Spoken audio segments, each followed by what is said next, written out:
Ijtimoiy tarmoqlarda ishonchli brend yaratish uchun 3 ta sir. Ijtimoiy tarmoqlarda omma ishongan brendni yaratish uchun birinchi o'rinda sizni mahsulot va servislaringiz sifatli bo'lishi kerak, sifatiga javob berish kerak. Ikkinchi o'rinda sizdan mamnun mijozlarni ommaga ko'rsatishingiz kerak.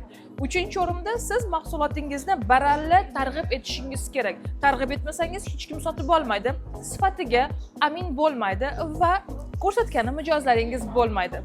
Sifat, mijozlar va targ'ibot sizga ishonch beradi. Ayol tadbirkor bo'lishi uchun 3 ta ilhomlantiruvchi maslahat. Nima uchun ayollar tadbirkorlik bilan shug'ullanishi kerak?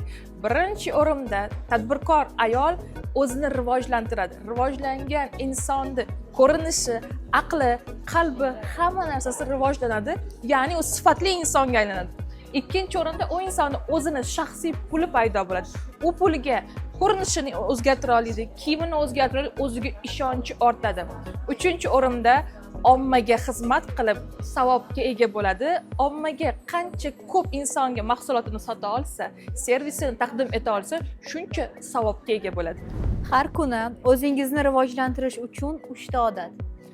Har kuni men tanamni rivojlantirish uchun sport bilan shug'ullanaman. Aqlimni rivojlantirish uchun bilim olaman. Ruhimni tetik olish uchun har doim men namoz o'qiyman.